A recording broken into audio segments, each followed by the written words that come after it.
Fala galera, aqui é o Grêmio em mais uma aula do canal Prof Mecânica.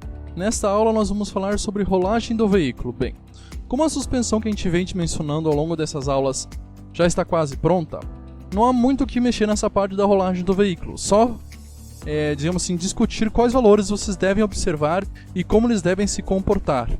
Provavelmente, como já foi mencionado para o Bump e para as outras aulas, esses valores também não devem incomodar na rolagem. Mas é essencial que vocês prestem atenção com o que está acontecendo com o veículo de vocês. Então essa aula vai ser mais de dicas, de conversa, de valores, de como observar o comportamento do veículo e como saber se o seu veículo está saindo de dianteira ou saindo de traseira. Mas antes de começarmos a aula, não deixe de deixar o like no vídeo para ajudar o canal, potencializar esse vídeo e deixá-lo mais famoso.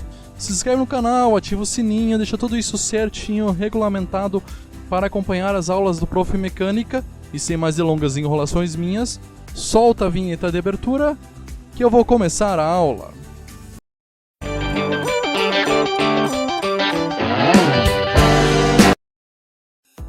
Então galera, o que é a rolagem do veículo? Bem, primeiro eu vou tirar a minha suspensão de trás para vocês verem melhor.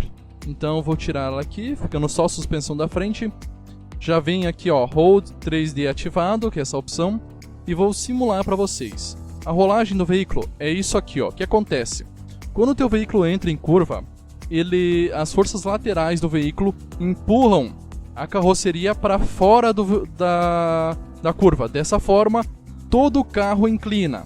Então, digamos que eu estou fazendo uma curva. Então aqui esse é o interno e esse é o externo. Quando eu faço essa curva, as forças laterais vão empurrar esse aqui, que vai inclinar para cá, como ele está fazendo, e esse aqui vai inclinar para fora da curva. Dessa forma, o carro vai sendo empurrado para fora da curva pelas forças laterais da curva.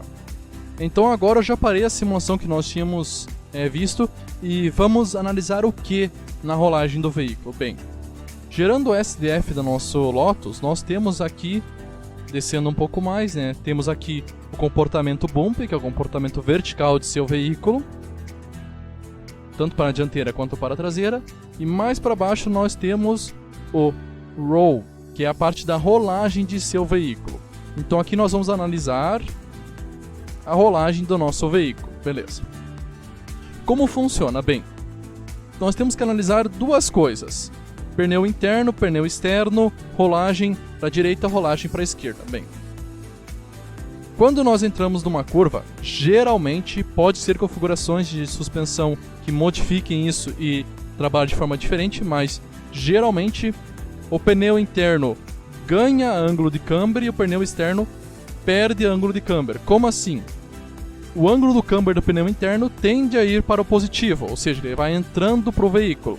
E o ângulo de camber do pneu externo tende a sair do carro, ou seja, ele vai indo para o negativo. Então, neste caso, o meu pneu interno está indo para o positivo, de forma correta. Pode ter outros meios de suspensão que também acontece que o pneu interno sai para fora da curva. Tudo bem, é o jeito da geometria que você está dimensionando, mas os dois jeitos estão corretos, dependendo do que você quer com a sua geometria. Então aqui ele está indo para o positivo, está correto. Então aqui ele é pneu interno. Aqui ele é pneu externo, porque ele está indo para o negativo. Então também está correto. Então o meu camber está com uma variação de 2 graus, tanto para o positivo quanto para o negativo. Ok, vamos olhar o TOI. O TOI é a mesma coisa, está em torno de 2 graus entre o positivo e o negativo. Nem 2 graus, 1 ponto alguma coisa. Então também está ok, está uma variação boa. Lembrando que vocês têm que ter variações baixas. Vamos analisar o caster, que é esse aqui. O caster não tem que ter uma variação tão alta, então 2 graus também já está bom, está bem tranquilo. O Kingpin tende a ter uma variação maior pelo fato que tu vai deslocar os pontos da suspensão que interferem nele. Então sim, a variação do Kingpin é maior do que na rolagem, porém também não temos perigos com o que se preocupar.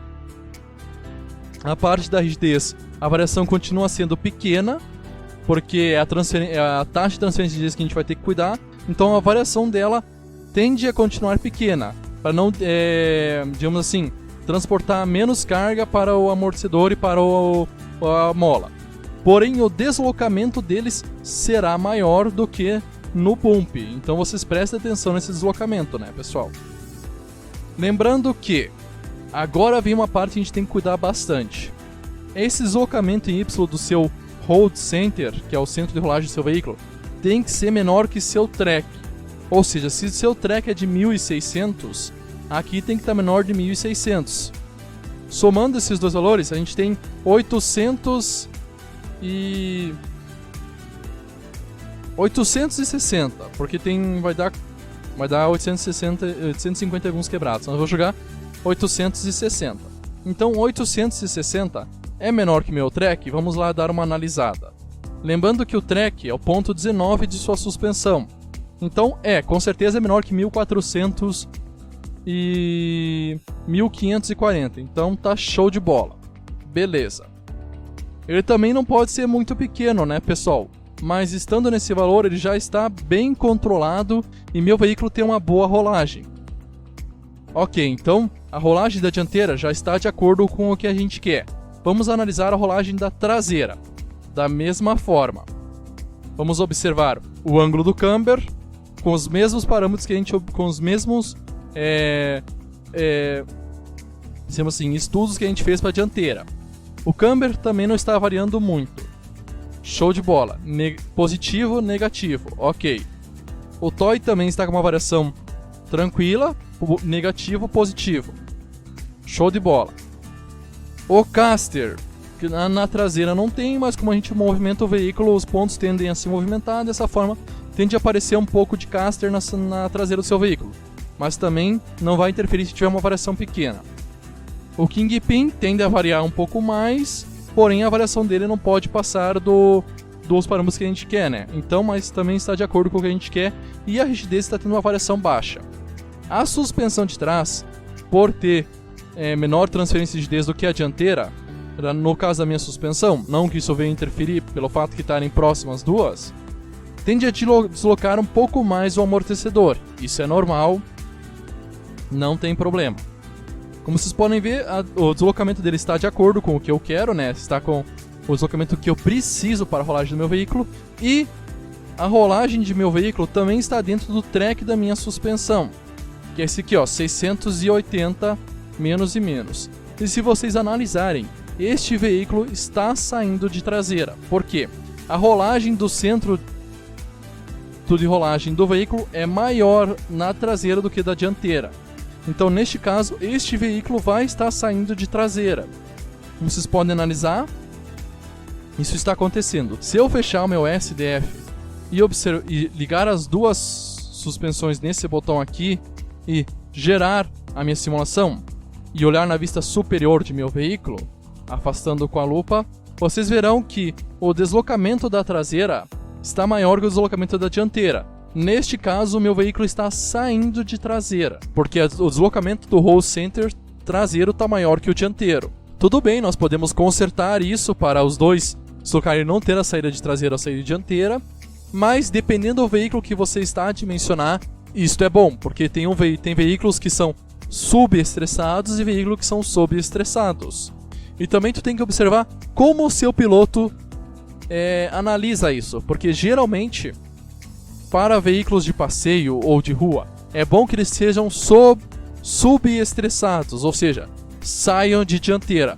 Porque por padrão, o ser humano vai entender que ele está muito veloz na curva e ele precisa diminuir a velocidade. Se ele diminui a velocidade, o veículo se corrige na curva porque ele está saindo de dianteira. Agora, se ele é sobestressado, como veículos de corrida, geralmente é necessário que você acelere na curva para poder corrigir o seu veículo. E por intuição, o piloto não vai acelerar na curva, ou a pessoa normal não vai acelerar na curva, ele vai frear na curva. Então, para carros de passeio é bom que você dimensione para o veículo sair de dianteira.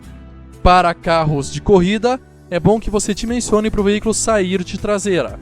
Porque depende como o seu piloto ou o seu motorista vai estar pronto para pensar nesses casos. E em muitos casos, um ser humano normal, né? Não que o piloto não seja um ser humano normal, mas ele tem um conhecimento maior, né? Ele tende é bom que o veículo saia de dianteira.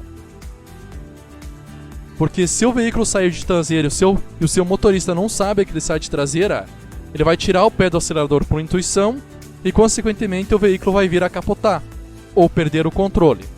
No caso, como eu estou dimensionando um veículo para a corrida, que tem a tração traseira, ele tende a sair de traseira. Dessa forma, eu sei que o meu piloto vai ter que acelerar mais nas curvas. E também eu terei que informar ao meu piloto que ele deve acelerar mais nas curvas para corrigir o veículo caso ele sinta que o veículo está saindo da curva. Mas claro que o seu road center está dentro do seu track do seu veículo, isso você não precisa se preocupar. Então, como nós estamos tudo de acordo com o que eu preciso do que foi falado, a minha suspensão está dimensionada. E eu não preciso mexer nada, né? Caso eu queira diminuir essa variação do road center, é só parar a simulação e mexer nos pontos da suspensão para, digamos assim, regular essa variação. Claro que um bom jeito de regular essa variação é deixar os dois road centers na mesma altura, sendo o road center traseiro igual à altura do road center dianteiro, beleza? Mas tranquilo, pessoal, pra mim, nesse caso, eu não preciso me preocupar com isso, está tudo de ok, porque os efeitos tá tudo certo, a rolagem do veículo está correta, tudo está de acordo com o que eu preciso. Eu não vou me preocupar com isso, eu não preciso me preocupar com isso, porque o comportamento de suspensão está de acordo com o que eu preciso para o meu veículo. Então tá ok, eu não vou mexer em nada. Agora é necessário que você mexa em alguma coisa se o seu veículo não está de acordo com o que você precisa. Okay? Então galera, eu encerrei a aula por aqui. Como vocês viram nessa aula, eu não precisei mexer muito porque o carro já estava dimensionado de acordo com o que eu precisava. Então sem estresse nenhum. Lembrando que, caso vocês tenham alguma dúvida, alguma coisa, tem o link do servidor do Discord para vocês entrarem em contato comigo. Lá dentro do servidor vocês vão ver que ele funciona da 1h30 às 10 horas da noite. Caso eu não esteja online por ali, vocês podem fazer a pergunta que quando eu puder eu vou responder, sem problema nenhum. Vocês podem lá entrar em contato comigo para conversar. E caso a dúvida surja de uma forma que necessite uma explicação a mais, ou seja, forma de vídeo, eu posso gravar um vídeo para colocar no canal e colocar na playlist de dúvidas do pessoal, dúvida dos inscritos, que é essa opção que vocês estão vendo aqui embaixo. Então eu também atendo vocês através de vídeos para o canal. E é isso, galera, espero que tenham gostado da aula. Nosso curso de geometria de suspensão está se chegando aos seus finalmente. Tem mais, acho que 1 ou 2 tópicos pra gente trabalhar. E quando vê, a gente encerra esse conteúdo. E claro que serão trazidos outros conteúdos, outras formas de trabalhar.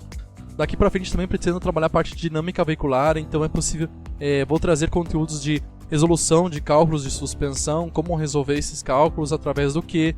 Trazer também um novo método de resolução para esses cálculos que eu aprendi durante o meu mestrado. Então vocês vão ver que vai ter bastante coisa pro canal. Então, agradeço quem assistiu a aula até aqui e até a próxima. Tchau, tchau, galera!